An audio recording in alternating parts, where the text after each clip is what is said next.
I was sitting in my parents' living room staring at my phone screen, showing my savings account balance. 8 years of hard work from my first part-time job in college to countless overtime hours at my current position.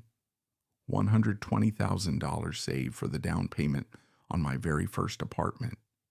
Mom had called me home for something important, but her voice on the phone sounded different, almost evasive. I had no idea what was coming.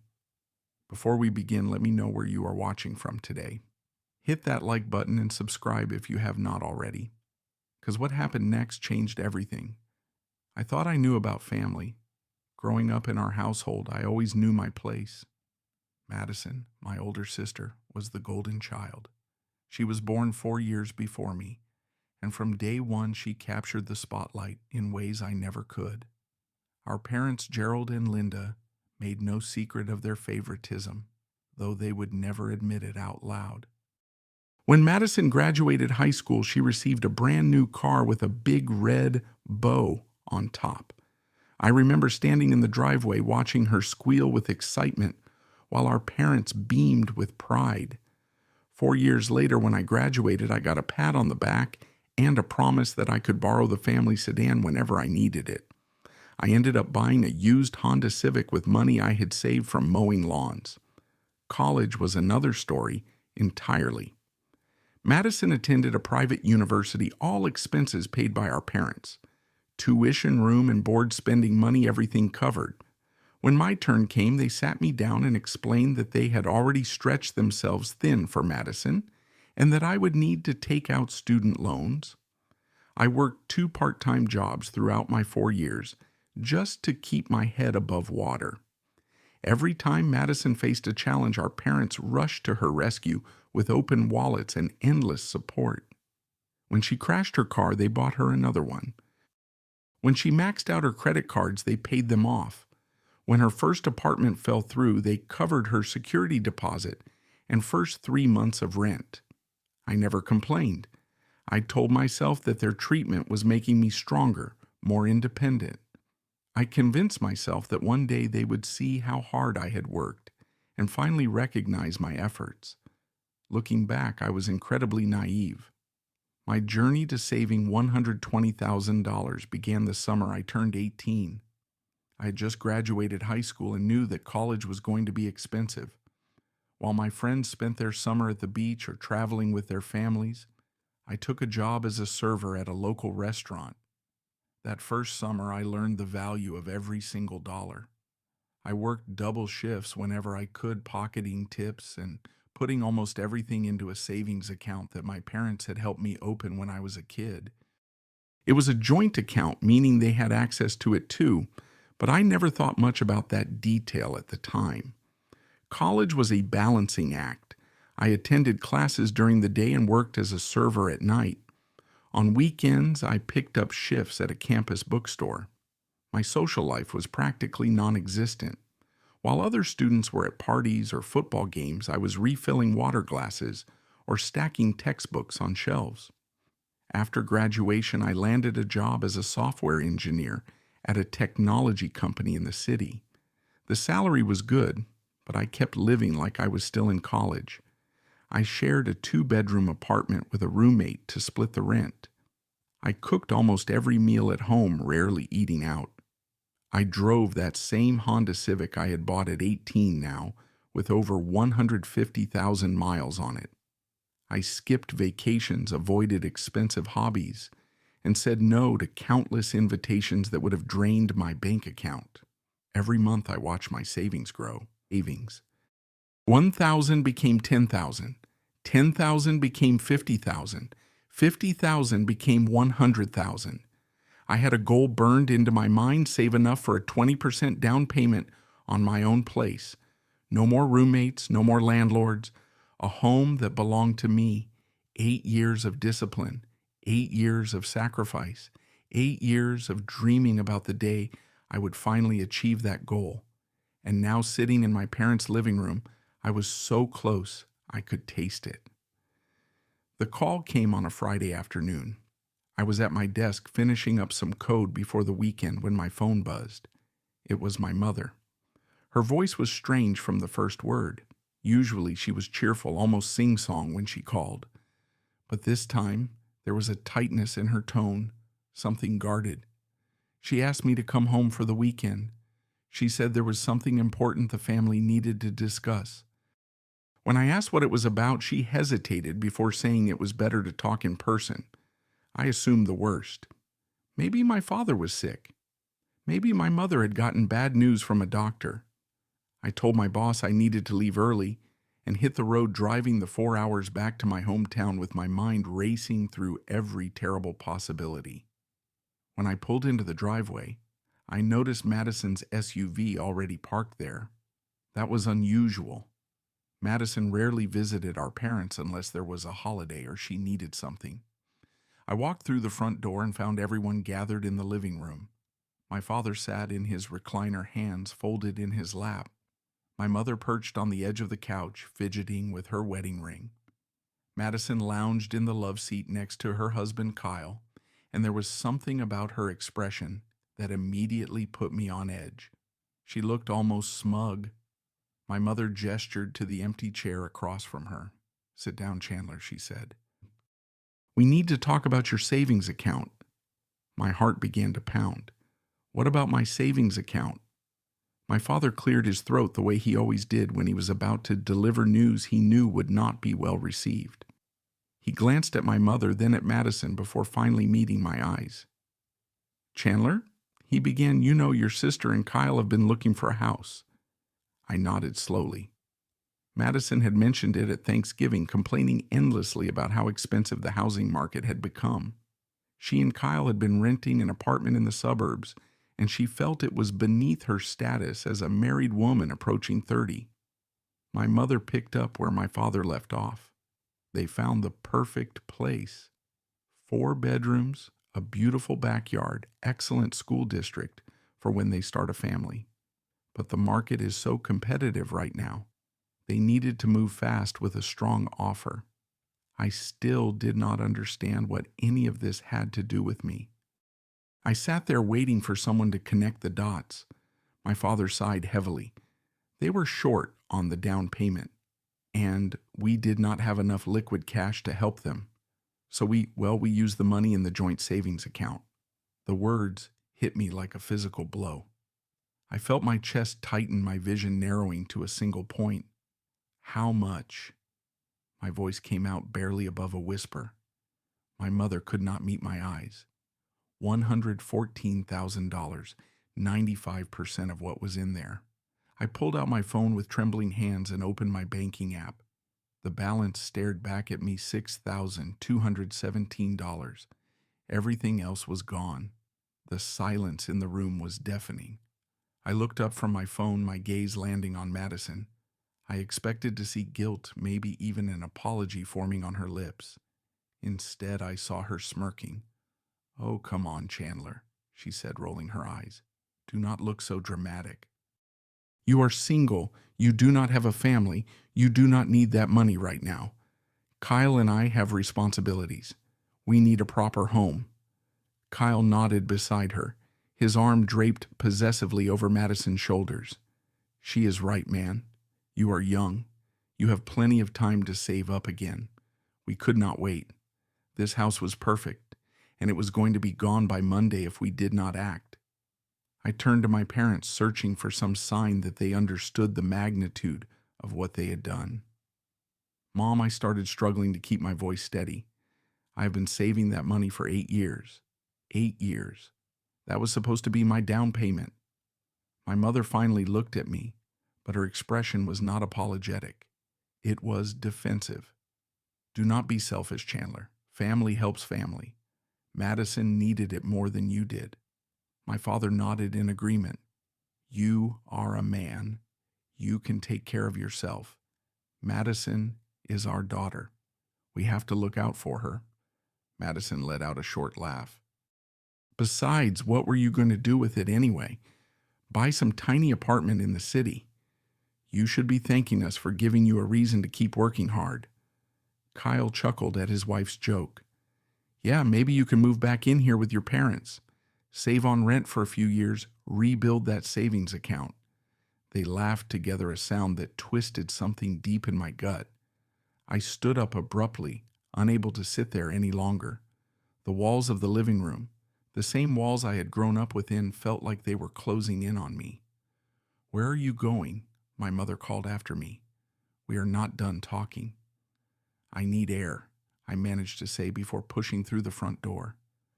Outside, the evening air was cool against my flushed face.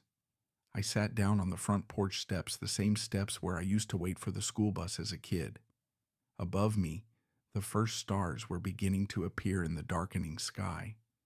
I looked back at the house through the window. I could see the family photos hanging on the walls of the living room. Most of them featured Madison. Madison as a baby Madison, at her dance recitals. Madison at her graduation. Madison at her wedding. If you looked hard enough, you could find a few pictures with me in them, usually off to the side, almost an afterthought. Memories flooded back. All those nights I had stayed up late working on freelance coding projects to earn extra money. All those meals I had eaten alone in my tiny apartment, choosing to cook rice and beans instead of ordering takeout. All those times I had told my friends I could not go out because I was saving for something important. 8 years of discipline, 8 years of sacrifice, 8 years of delayed gratification. And in a single decision, without even asking me, my family had taken it all away. I felt a burning behind my eyes, but I refused to let the tears fall. I just sat there on those steps, staring up at the stars, feeling more alone than I had ever felt in my entire life. My phone buzzed in my pocket. I pulled it out and saw a message from Derek, my best friend from college, and the person who had become something of a financial mentor to me over the years. His text was simple. "Bro, how did the family meeting go?" I had told him about my mother's call before I left the city. He knew something was up. I typed back, "They took the money from the joint account, all of it. Gave it to Madison for a house." 3 dots appeared then. "What? How much? 114,000. The response came immediately. "Are you serious?" Then a moment later, "Thank God you listened to me 3 years ago." Despite everything, I felt the corners of my mouth twitch upward. Yes, thank God for that. 3 years earlier, Derek and I had been sitting in a coffee shop near our office talking about finances. He was always the practical one, the friend who had read every personal finance book ever written and actually applied the lessons. "That joint account with your parents," he had said, stirring his black coffee, "that is a massive risk." I had shrugged. They are my parents. They would never touch my money. Derek had given me a look I would never forget. "Chandler, legally, they have every right to withdraw everything in that account. It is joint ownership. You have no protection." At first, I had dismissed his concerns, but something about his words stuck with me. So I did something I never told my family about. I opened a new savings account at a completely different bank. I also opened a brokerage account and started investing in index funds and some individual stocks. From that point forward, I changed my savings strategy. I continued depositing money into the joint account, but only about 20% of what I was actually saving. The other 80% went into my private accounts, the ones only I knew about. It was not that I expected my parents to steal from me. It was just a precaution, a safety net, in case something unexpected happened. I figured I was being paranoid. I hoped I was being paranoid. But sitting there on my parents' porch, I realized that Derek's advice had saved me the $120,000 in the joint account. That was just the tip of the iceberg. My real savings, the money I had quietly accumulated over the past 3 years, sat safely in accounts my family did not even know existed. $280,000 in total. Enough to buy a home outright if I wanted to. I had never planned to reveal this to my family. I had always assumed that one day I would use the joint account for my down payment, and the private accounts would be for emergencies or future investments. But now, everything had changed.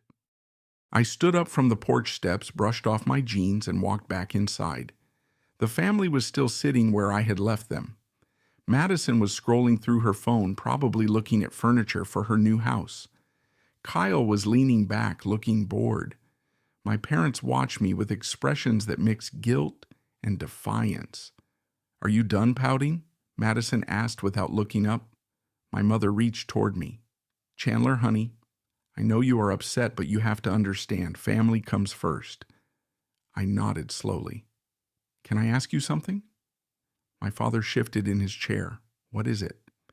"If I was the one who needed money for a house, would you have taken Madison's savings to give to me?"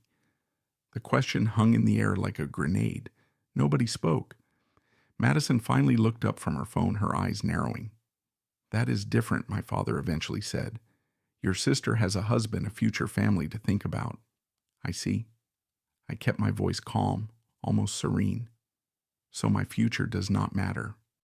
My mother stood up. "Chandler, do not twist our words. We love you both equally." I almost laughed at that.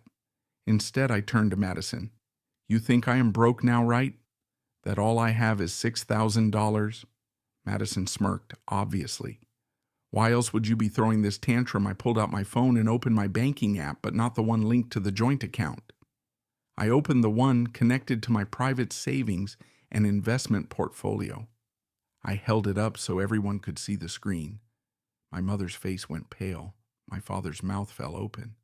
Madison's smirk disappeared, replaced by shock. "That account has $280,000, I said. "I opened it 3 years ago. I have been putting most of my savings there ever since." Kyle leaned forward, squinting at my phone. "That cannot be real." "It is real." I lowered my phone and looked at each of them in turn. "I never told any of you because I wanted to see if you would respect what I had worked for. Now I have my answer." Madison stood up, her face flushed. "You hid money from us. Your own family. I did not hide it. I protected it. There is a difference." My father's expression shifted from shock to anger. "This is betrayal, Chandler. You are supposed to be honest with your family." I let out a breath that was almost a laugh. "You took $114,000 from me without asking, and you are lecturing me about honesty." The room fell silent again. Madison looked like she wanted to say something but could not find the words. My mother had tears forming in her eyes, though I could not tell if they were from guilt or frustration. I grabbed my car keys from the coffee table. "I am going back to the city." Madison suddenly moved toward me. "Wait, Chandler. Let us talk about this. Maybe we can work something out." I stopped at the door and turned to face her. 30 minutes ago, you were laughing at me for being broke. Now that you know I have money, you want to talk." She opened her mouth, but nothing came out. My mother tried one last time. "Chandler, you cannot just leave. We are your family." I looked at her, really looked at her, and saw clearly for the first time. "No, Mom. A family does not do what you did. You all made your choice. Now, I am making mine." I walked out the door, climbed into my car, and started the engine. In the rearview mirror, I could see all of them standing on the porch watching me. My mother was crying. My father looked stunned. Madison was shouting something, but I could not hear her through the closed windows. I put the car in reverse, backed out of the driveway, and drove away. For the first time in years, I felt something lift from my shoulders. It was painful, yes, but it was also freeing. The drive back to the city took 4 hours. 4 hours alone with my thoughts, the highway stretching out before me in the darkness. I did not cry. I did not scream. I just drove, letting the miles put distance between me and the people who were supposed to love me unconditionally. The first few days were the hardest. My phone lit up constantly with calls and messages. My mother sent long texts about how I was being ungrateful, how family was supposed to stick together no matter what. My father left voicemails demanding that I apologize for embarrassing them. Madison, in a move that still astounds me to this day, actually asked if I could loan her money to help furnish her new house. I blocked all of their numbers. The silence that followed was deafening. I had grown up with these people. They were the only family I had ever known, and now, by my own choice, I was alone. I did not sleep well those first few weeks. I would lie awake at night staring at the ceiling, replaying every moment of that confrontation. I wondered if I had been too harsh. I wondered if I should have given them another chance. I wondered if I was the bad guy in this story. But then I would remember Madison's mocking laughter. I would remember my parents' complete lack of remorse. I would remember 8 years of being treated as an afterthought, a backup plan, someone whose dreams mattered less because I happened to be born second and male, and I knew I had made the right choice. Healing did not happen overnight. It took months of work, both internal and external. Derek introduced me to a group of friends who had similar experiences with their families.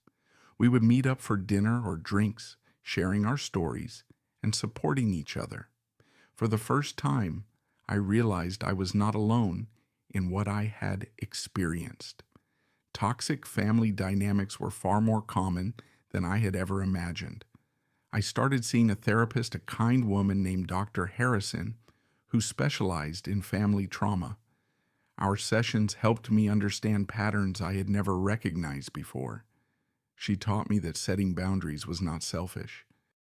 She helped me see that protecting yourself from people who hurt you, even if those people are blood relatives, is an act of self-love. 6 months after that night at my parents' house, I made an offer on a 2-bedroom condominium in a nice part of the city. The building had a rooftop terrace with views of the skyline, a gym on the ground floor, and secure parking for my car. It was everything I had dreamed of during those 8 years of saving. When I got the keys, I walked into the empty unit and just stood there for a long time. The hardwood floors gleamed in the afternoon sunlight. The windows looked out over the city I had grown to love. The walls were blank, waiting for me to fill them with my own memories, my own photos, my own life. I cried that day, not from sadness, but from something else entirely. Pride, maybe, relief. The overwhelming realization that I had done this on my own terms, without anyone's help, without anyone's approval. A year has passed since that night. I have built a life that I am genuinely proud of. My apartment is furnished now, decorated with things I chose myself. I have friends who show up for me, who celebrate my wins and support me through my losses. I have a career that challenges me and rewards my hard work. I heard through distant relatives that Madison and Kyle are struggling. The house they bought, the one financed partly with my money, has become a burden. Kyle lost his job a few months back, and they are having trouble making the mortgage payments. There is talk that they might have to sell, possibly even face foreclosure. I feel nothing when I hear these things. Not satisfaction, not pity, just a kind of detached acceptance. Their choices led them to where they are, just as my choices led me to where I am. My parents have tried to reach out a few times through relatives testing to see if I might be ready to reconcile. I have not responded. Maybe someday I will. Maybe I will not. I have learned that forgiveness is not about letting people back into your life. Sometimes forgiveness is simply letting go of the anger so it stops poisoning you. I still think about them sometimes, especially on holidays or birthdays. I wonder if they have learned anything from what happened. I wonder if they understand why I left. I wonder if Madison ever truly grasped how her words and actions affected me. But those thoughts come less frequently now. They do not consume me the way they once did. Tonight I'm standing on my balcony looking out at the city lights. The air is cool, the kind of perfect autumn evening that makes you grateful to be alive. Somewhere out there, my biological family is living their lives without me, and I am living mine without them. I have learned that family is not just about blood. Family is about the people who show up for you, who respect you, who love you without conditions. I have found that kind of family in my friends, in my community, in the life I have built for myself. And most importantly, I have learned to be that kind of family to myself. The pain of that night will probably never disappear completely, but it has transformed into something else, a lesson, a reminder, a foundation for the boundaries I now maintain in all my relationships. If you have ever felt like the forgotten one in your family, I want you to know that your feelings are valid. If you have ever been taken advantage of by people who were supposed to protect you, I want you to know that it is okay to walk away. Protecting yourself is not selfish. Setting boundaries is not cruel. Choosing your own well-being is not betrayal. It is survival. It is growth. It is love. So let me ask you this. Have you ever had to set a difficult boundary with family? How did you find the strength to put yourself first? I would love to hear your stories in the comments below. Your experience might help someone else who is going through the same thing. If this story resonated with you, please give it a like and share it with someone who might need to hear it. And if you have not already subscribed to this channel so you do not miss the next one, thank you for being here with me today. Whatever you are facing in your own life, I hope you find the courage to protect your peace and build the future you deserve. Take care of yourself. You matter more than you know.